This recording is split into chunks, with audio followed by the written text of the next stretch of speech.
and gentlemen, back here on stage, palakpakan para si May Bautista. Si Miss May. Go, Miss May. Thank you so much, Miss Shanta, ay Miss Shal. Miss Shal Lontok del Rosario, palakpakan po natin. Grabe, iba po yung energy talaga ni Miss, Shal, ano? Kamusta po kayo? Hala, parang nangihina na kayo. Kamusta po kayong lahat? Kayang-kaya pa? Opo, kailangan hanggang dulo talaga ay sama-sama po talaga tayo, ha? Pwede po natin palakpakan ulit ang Go Negosyo! Wow! Isa pa pong mas malakas! Salamat naman po. At ngayong hapon, Sir Luis Paulo at saka po sa Sir Joseph, maraming salamat po for sharing and educating us. At ngayong hapon, naku, maganda rin po itong discussion na to. Sana po ay nakapag-notes po kayo, ha? Talagang tinandaan ninyo because this opportunity, talaga po nga dito lamang po sa Go Negosyo natin makukuha.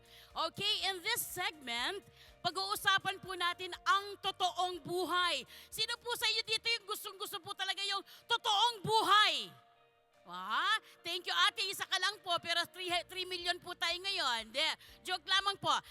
Totoong buhay po ng ating mga OFWs. Dahil po madalas nating naririnig na ang pag-abroad ay daan sa financial success. Okay, pero alam naman po natin na mas marami pa itong dahilan. Tama po. So, behind every success story are sacrifices, naku talagang matinding sakripisyo po, struggles, at saka yung mga matitinding life lessons na humuhugi sa journey natin or yung mga journey or experience natin sa gagawin natin na yon. Tama ba, Betong?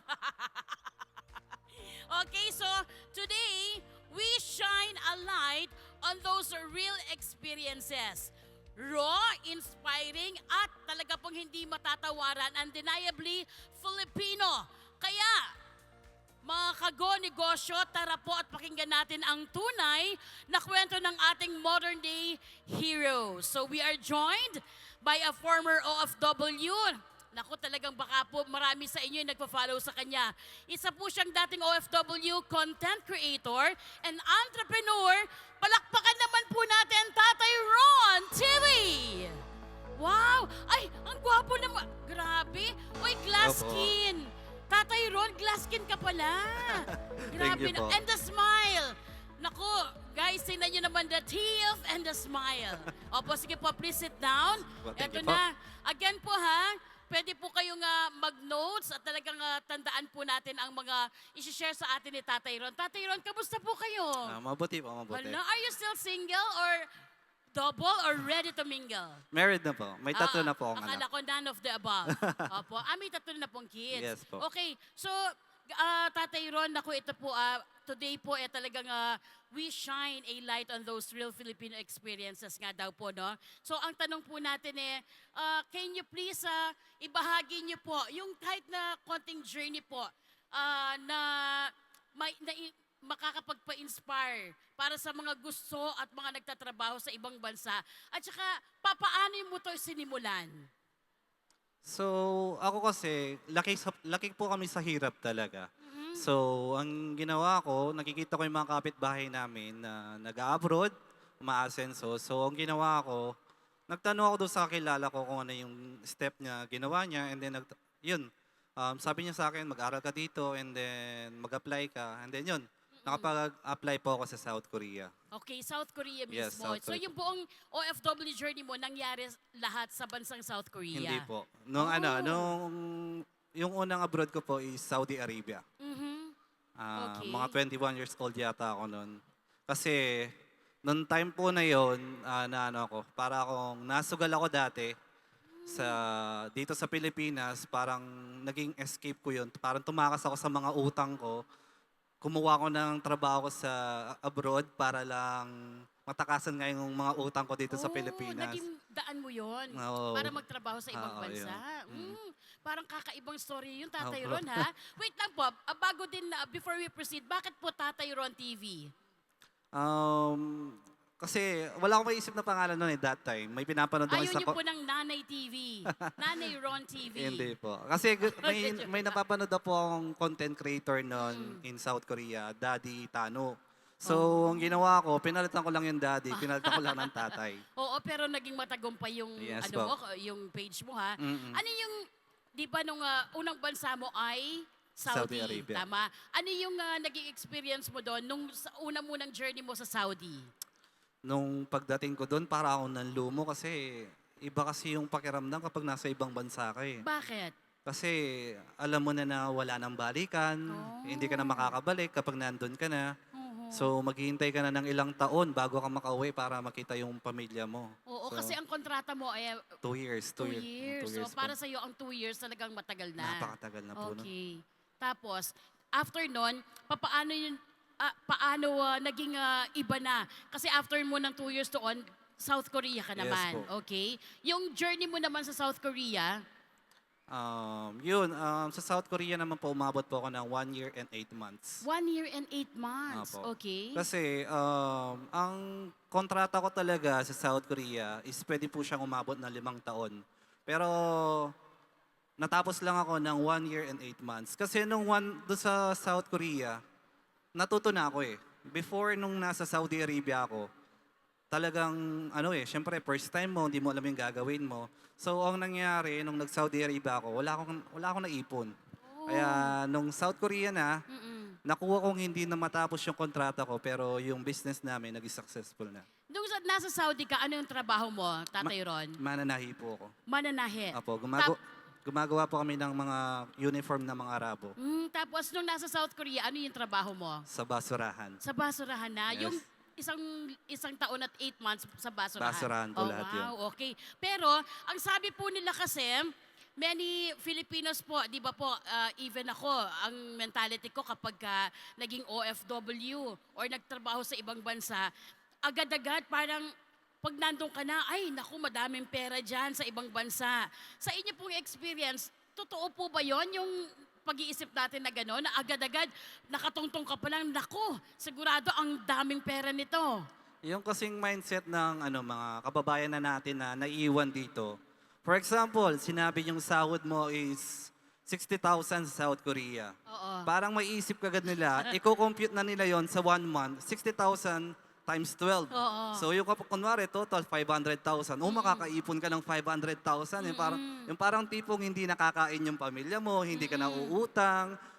Ganun kagad yung iniisip ng ibang tao. Pero sa totoo lang, napakahirap po na makaipon din talaga sa ibang bansa kapag wala kang disiplina sa iyong sarili. Oo, kahit na sa iba-iba, kahit na Kahit anong anong bansa pa yan. Bakit po? Bakit ganun kahirap? Kasi, oo nga, kukwentahin mo 500,000 a month. Tapos nun, tama ba a month? Year po. A year, Oo. okay, sige. Pero bakit ganun kahirap? Unang-una, kaya yung mga OFW, mga kapwa natin OFW, is pabalik-balik sa ibang bansa. Aalis sila dito sa Pilipinas, hindi nila alam yung goal nila. Kasi napaka-importante ng goal mo bago ka umalis ng Pilipinas. Kasi kapag nag-set ka na ng goal dito sa Pilipinas pa lang, kapag nasa ibang bansa ka na, yung pag-manage ng pera, yung mga gastusin na kailangan lang, yun lang talaga yung gagastusin mo. Kasi yung kadalasan like nung nasa Saudi Arabia ako, kasi ang nasa isip ko, ay minsan lang naman maranasan ng pamilya ko to, sige, maganda kayo sa birthday. Ay minsan lang maranasan naman to sa kapag may reunion, sige sama kayo. Oo. So, ganun ang nangyari sa akin dati nung nung nasa Saudi Arabia ako. Kaya nung pinangako ko, nung pagkatapos ng kontrata ko sa Saudi Arabia, sabi sa sarili ko, once na nakapag-abroad ako, magsaset muna ako ng goal ko para pag nandun ako sa ibang bansa, alam ko yung gagawin ko, alam ko yung mga hakbang, alam ko yung mga step na gagawin ko na hindi dapat, tsaka mga dapat. Katulad ng mga bagay na gusto mo lang, makipagsabayan ka sa mga kapwa mo OFW, and in the end, wala kang maipon. Babalik ka ulit sa Zero. Zero. Yes. Parang ganun. Oo. Pero ikaw, Tatay Ron, personally, nakaipon ka naman. Nakaipon po ako. Ganito po kasi yung ginawa ko nung time na natuto na ako nung nakapag South Korea ako. Yung monthly namin ng misis ko is 8,000 monthly dito sa Pilipinas. So, doon sa 8,000 na yon lahat kasama na. Ang ginawa ko, kinausap ko yung asawa ko. Sabi ko sa kanya, mahal, sabi ko, pwede bang yung budget natin ng 8,000 pesos, is dagdagan ko lang ng 5,000 kapag nasa ibang bansa na ako. Ganun po kasi ginawa namin. Kasi kung gusto mo kong maka-uwi ka agad ng Pilipinas, kailangan natin magtulungan. So ang ginawa namin, kinausap ko yung asawa ko, pumayag siya. Kasi kung doon sa 8,000 pa lang dati, 4 kami, nagkakasya na eh. Oo. What if pa kung dadagdagan mo ng 5,000? Kahit pa paano, makakaluwag-luwag na, makakabili na ng mga bagay na gusto ng mga bata. So, pero hindi malaki yon kung tutuusin. Kasi yung mga kapwa ko OFW, ang ginawa nila, padala sila 50,000 kasi may pera eh. Sa Korea, ang sahod namin nun, nasa 100,000 pesos. Oh. Monthly sa pera natin. Oo. Pero kung ginawa ko, kinausap ko yung misis ko, 13,000 monthly kasama na lahat. Ganun ginawa namin. And then, nag-ipon ako, business kaagad ang ginawa ko. Okay, anong business yung pinasukan mo agad? Siyempre, unang-una, kapag medyo konti pa lang yung ipon, nagpatayo ko ng sari-sari store. Nung nakapagpatayo ko ng sari-sari store, kumikita na yung tindahan namin, napansin ko na yung 13,000 na kailangan ko ipadala, minsan umabot na lang ng 7,000. Kasi nga, yung 6,000 tumutubo na dun sa tindahan. Wow. And then, pagkatapos nun, nagkapera ako na, nakaipon ako ng almost mga 800,000. Pwede na akong bumili ng sasakyan. Pero ang ginawa ko, bumili ako ng kolong-kolong, yung tricycle. Pinapasada Oh, mo. pang Okay. business lahat yung inaano ko. Hindi kami bumili ng aking asawa ng mga bagay na hindi talaga namin kailangan. Pang business lahat. Bumili ako ng kolong-kolong. Yung kolong-kolong na yon, kapag namamalengke, yung gamit-gamit ni Papa ko. And then, napansin ko yung kolong-kolong, may magagamit pa to. Bumili ako ng videoke. Nice. Mga videoke na Ang pinaparenta. galing mo. Oo. Ayan, ganyan ginawa ko. E di, kumikita na ako. Dumating yung time, hindi ko na kailangan magpadala. Yung 100,000 na sinasahod ko sa Korea, as hindi ko padadalan yung misis ko, pero yung gastos sa Pilipinas, kayang-kaya niya nang hawakan. So nakakaipon ako ng malaki. And then yun, naghanap ako ng mga business na pwede kong subukan pa. And then yun, nag-try nga ako ng mga beauty products, gano'n. Wow, ang galing naman. Parang nanganak na nang nanganak yung mga plano mo. At lahat ng yun, puro mga business. Imbis po na parang, pwede na tayong bumili ng kotse para sa own pleasure mo siguro. Tricycle ang binili mo. Tricycle. Opo, Tatay Ron, eto na. Okay? So yung journey mo sa pag-abroad, tapos biglang bukod dun sa mga nasabi mong mga nanganak na business, naging content creator ka Yes. ngayon. So paano mo naman pinasukan yon? Nung nasa South Korea ako, kasi nga, sa ibang bansa nakakalungkot, naghanap ako ng mga bagay na pwedeng magpasaya sa akin. So, ang ginawa ko, kasi sinubukan kong mag-video sa aking trabaho sa Korea. Kung may mga nakakakilala po sa akin dito, dati po akong basurera sa Korea. So, yun ang ginawa ko, nag-trending siya. Unang post pa lang, kasi alam mo naman Pilipino kapag nakakapulot, di ba, talaga na-amaze ka. So, yun, ang ginawa ko, nag-video ko, doon tuloy-tuloy, hindi ko expect na magte-trending yung mga ano ko. Tapos yung ginawa ko noon, every time na may napupulot ako, kasi nga, yung mga kapwa natin Pilipino humihingi, ang ginawa ko, pinamimigay ko sa kanila ng libre. Yung mga napupulot kong laptop, cellphone, gano'n. Wow! Yes po. Imbes na ibenta mo, okay, ipadala sa Pilipinas, i-share mo sa Shinare ko kanila. po talaga. Ang galing mo naman, Tatay Ron. So, bukod po dun sa mga business, tapos nag-content creator ka, yun po, paano mo po i-encourage yung mga aspiring OFWs o yung mga nasa abroad na hindi naman po sa kopyahin yung ginawa mo, pero ano yung pwede mong i-impart sa kanila or pwede din naman gayahin nila? Yun, ang mapapayo ko lang sa mga kapwa nating OFW, kung gusto nyo po talagang hindi na mag-abroad, ang unang-unang step nyo, bago pa lang kayo umalis dito, alamin nyo muna yung goal nyo. Kung ano talaga yung plano nyo. Kasi lahat naman tayong OFW, ang plano natin is magnegosyo. Hindi tayo para bumili lang ng bahay, kotse.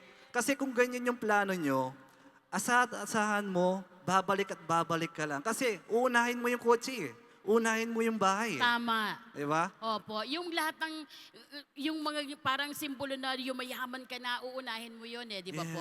Yes, tama po. Kasi, yun nga, kapag inuna mo yun, pero kapag inuna mo yung business mo, kapag yan, na-establish mo na, kahit anong klaseng gustong bilhin mo, mabibili mo in just one snap.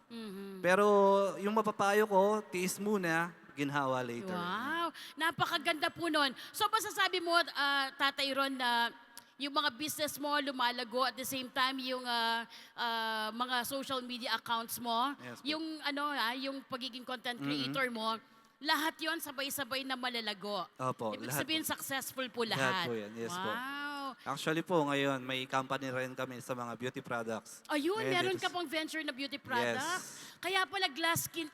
Naku, hindi po tayo nagkamali. Kaya pala glass skin si Tatay Yes po. Ron. Yeah. Yun po yung naisip ko kasi nga, yung mga Pilipino din, sa totoo lang, yung business na dito sa Pilipinas, kasi higit na mas magastos yung mga Pilipino compare sa ibang lahi. Ito po yan. Wow. Kaya mag-ipon lang sa abroad, dito yung business talagang magsa-successful po. Wow, maraming salamat po. Pwede po ba natin palakpakan si Tatay Ron Thank you po. TV? Napakasimple lamang po ng pagbabahagi niya pero direct to the point.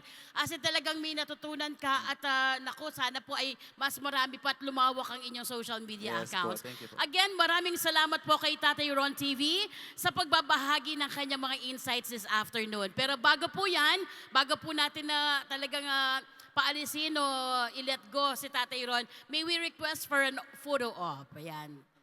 Picture po tayo. Ay, sige po. Ayan, opo. Wow, parang na tayong close.